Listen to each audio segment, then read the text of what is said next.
Halo, Doom, Call of Duty, Counter-Strike, Overwatch, Perfect Dark, Half-Life, Destiny, PUBG, Medal of Honor, Quake. Few genres pump out cultural powerhouses like the first-person shooter. The FPS is so common that it's hard to imagine gaming or even pop culture without it.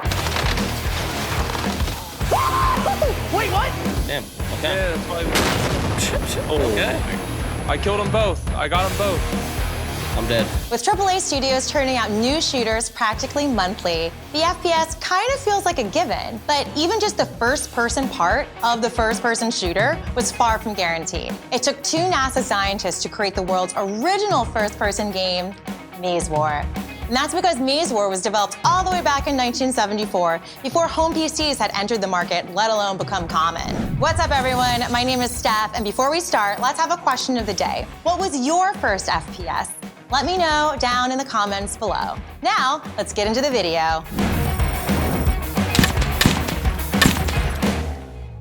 Technically, Maze War was the world's first FPS. Each player controlled a weird eyeball inside a maze. The goal was to find and shoot the other eyeball first. Spiritually, Maze War hardly feels like a shooter because there's no aiming. There's not even a reticle. All the same, Maze War laid the foundation for first-person perspective in games and the foundation for shootout strategy. You could see your opponent on a minimap and choose to lay in wait or flank them. Later, Spacem would expand on Maze War in an ambitious way. Spacem was a spaceflight and combat simulator where up to 32 people would compete in teams to destroy each other's ships and, in later editions, obtain resources. Sounds a little familiar, right? Spacem was truly a simulation, requiring you to enter coordinates to move and fire torpedoes. It also updated the screen once every second, meaning it ran at a hilariously brutal 1 frame per second. So if you ever want to confuse the hell out of a friend, just tell them that the battle royale genre was invented in 1974 and it ran at 1 FPS. What? In 1980, an arcade and Atari game called Battlezone would flesh out the actual shooter element. Battlezone put the player inside a tank and gave them more active control over both movement and aim.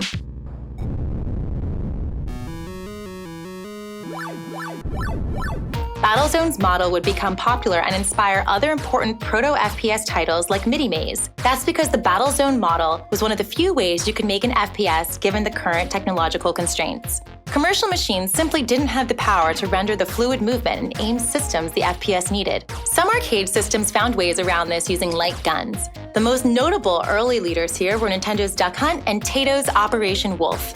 But because you couldn't move, these games still didn't have the spirit of the FPS, sometimes getting a separate distinction as shooting galleries. The light gun is still a huge part of arcade gaming today and had a surprisingly good run on consoles with games like Time Crisis. But the FPS wasn't going to be born in the arcade cabinet or with a light gun or even on the controller.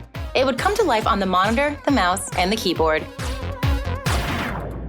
In the early 1990s, a Texas studio called id Software was working hard to perfect the format that games like Battlezone and Mini-Maze had started. They'd try first with another tank game, Hover Tank 3D, then with Magic, Catacombs 3D, until they'd finally hit their stride with Nazis and Demons. Or against Nazis and Demons. id Software would lay down its truest origins of the FPS with the powerful 1-2 punch combo of Wolfenstein and Doom. Wolfenstein pioneered FPS features that made shooting dynamic and strategic, like health, armor, ammunition, and weapons. Mazes became full maps, enemies became antagonists, and your character became a genuine protagonist. The little face at the bottom of Wolfenstein and Doom was an ingenious way to link character and player at a time when the software couldn't handle dynamic audio and visual cues. Basically, id Software had put the person in first-person shooter. Where Wolfenstein gave the FPS better resources, Doom gave it much better movement. Doom allowed for genuine 3D spaces, which in turn allowed for a very rough element of platforming, carefully dodging various environmental hazards at a frantic pace while surrounded by hellspawn. But Doom allowed for something even more vital to the FPS, modding. In the 90s, tech wasn't quite as concrete or even as corporate. Much of the advancement in tech came from a certain hacker ethos that coding should be open source and freely available for others to build on. John Carmack and others at id Software so fully believed that they went out of their way to make Doom easy to mod, to the point that there was a folder called WAD, short for Where's All the Data, that held most assets a modder would need. This ethos would stretch into Quake, the world's first fully successful arena shooter. Quake allowed for full 3D movement, great control over the character, for the time that is, and even more fully fleshed out multiplayer. With Doom and Quake, the FPS finally had robust and accessible multiplayer, to the point that both of them became two of the world's earliest esports.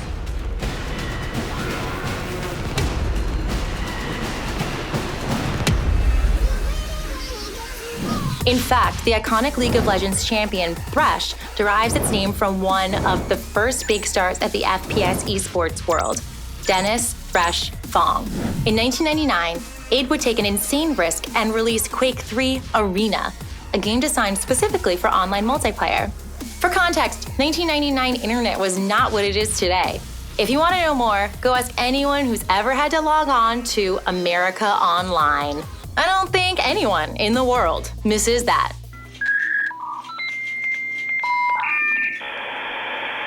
For a brief time, Quake was pretty much the premier esport, paying actual salaries and expenses that a modern fighting game pro would be envious of. Quake would create the arena shooter subgenre of FPS, which would spawn memorable games like Unreal Tournament. But more than that, it did more for esports than most games ever had, providing not only a roadmap but an opportunity for modders. Mods would become vital for esports because they could change the games enough to make them more competitive and viable on a multiplayer level. Some mod teams did this so well that they created their own games within games.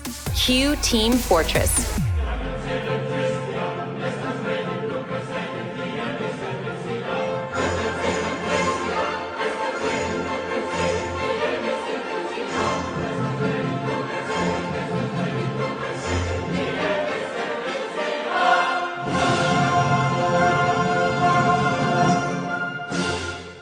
Yeah, that's the stuff. Team Fortress was the birth of perhaps the FPS's earliest subgenre, the team-based shooter.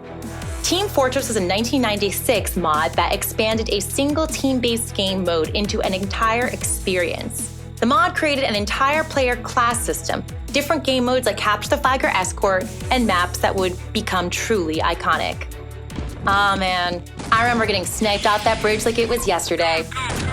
Now, there's no talking about Team Fortress or mods becoming games without talking about Valve. Valve would do incredible things for the FPS genre simply by hiring mod teams to create full games for them. One of the first being Team Fortress, which would port over to Valve's signature shooter, Half-Life. Half-Life fleshed out the FPS genre by honing in on the physics engine, the exploration, and the story. Half-Life had great gunplay, intriguing physics puzzles, and a strangely engrossing lore, which Valve would only improve on come Half-Life 2. Can't wait to see what they do with Half-Life 3.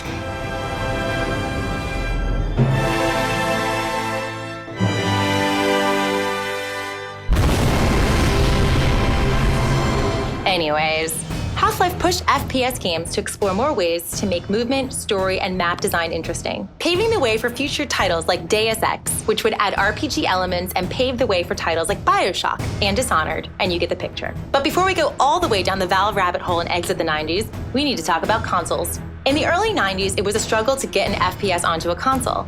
The joystick wasn't as natural for aiming, and there were even more technical limitations. This trend broke in 1997 with GoldenEye. GoldenEye took a popular franchise, put it on a popular console, and simply did everything right from there. The maps, the controls, the multiplayer, it all worked well, which opened up the FPS to the wider console market.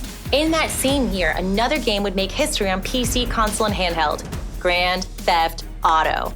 Okay, well, sort of. GTA created the sandbox shooter, which places a player inside an open world where they can do all sorts of immoral and dumb things of their choosing. The first GTA was a top-down action-adventure game at first, and then became a third-person shooter in GTA 3, which made most other sandbox shooters follow. However, the Far Cry series would come along in 2004 and show that it could be done first-person as well. In 1998, a year after GTA and GoldenEye, a new, huge console hit would birth yet another subgenre. Rainbow Six envisioned the realistic shooter, the game where one shot was enough to kill, and so strategy was every bit as important as aim. That was in contrast to the popular id games where every character ate bullets for breakfast. Even toned-down games like Half-Life still had health bars, armor, and aliens. Rainbow Six would grow into its own popular franchise and esport, but it also provided inspiration for yet another mod, which would become a game, which would become a subgenre. Counter-Strike. Developed as a Half-Life mod, Counter-Strike mixed Rainbow Six and Team Fortress to create the realistic team-based shooter. Counter-Strike had Team Fortress's multiplayer team battles, but Rainbow Six's more grounded style. There weren't any crazy classes, movement was more conservative, one shot could kill, and if you died, you didn't come back till next round.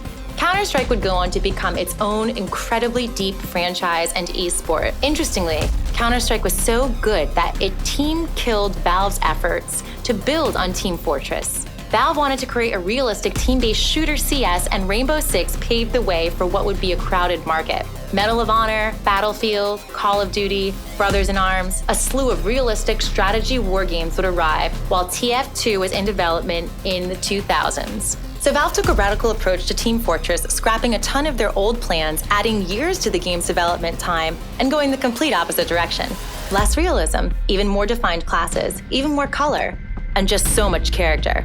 Grass grows, birds fly, sun shines, and brother, I hurt people. Boink! I'm a force of nature. Boom! If you were from where I was from, you'd be f***ing dead. Team Fortress 2 would become an immense success and ultimately lay the groundwork for games like Overwatch. So now we've explained the origins of not only the FPS, but the two styles of team-based shooters prevalent in esports. But we're not quite done yet. See, in the 2000s, there were two other major titles that would become the origin points of hundreds of other games. Halo: Combat Evolved, released in 2003, and Call of Duty 4: Modern Warfare, released in 2007.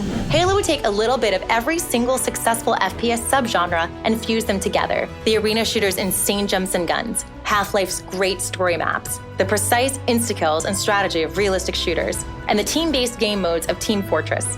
Halo became an esports darling, a commercial hit, and launched 1,000 ill-fated clone games. Modern Warfare would further develop the realistic shooter, but along the lines of a free-for-all style game like Quake. It would also popularize a new regenerating health mechanism that changed the gameplay quite a bit. Like Halo, Modern Warfare would launch 1,000 clone games, except many of them were actual sequels. After Halo and Modern Warfare, the FPS genre really starts to solidify, its origins firmly established. Most games from this point can easily trace their styles to past games, if they're not just made by the same people or developers.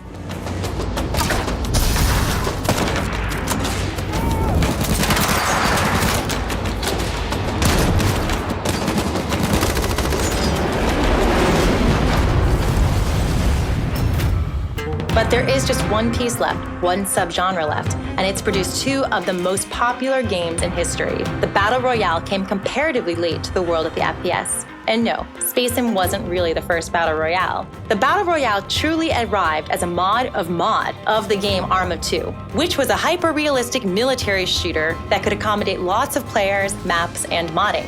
In 2013, Brendan Green, also known as PlayerUnknown, would make DayZ Battle Royale, which sprung off from DayZ, a multiplayer open-world survival zombie mod. PlayerUnknown would transition this to Arma 3 as the world's first out-and-out Battle Royale, titled PlayerUnknown's Battlegrounds, or PUBG. PUBG would go on to win awards, break records, and become the origin point for the FPS's newest subgenre. And with the Battle Royale's origins complete, we've now gotten an overview on the beginnings of not only the FPS, but its many branching subgenres. The gaming landscape is almost unimaginable without the FPS and all the divergent pathways it has traveled. Esports, consoles, PCs, RPGs, action-adventure, the FPS has traveled into every corner of the gaming world. And it all started as so many passion projects do, made by scientists, programmers, coders, and lovers of the game. It's grown into something so huge that we couldn't even dare to talk about all of its games and their effect on the wider world. It's one of gaming's greatest and most controversial genres, and it's still growing and changing every day. Everything you heard here, all of this, well, it's just the origins. Thanks for watching. I'm Steph Woodburn. Be sure to like and subscribe, and I'll see you in the next one.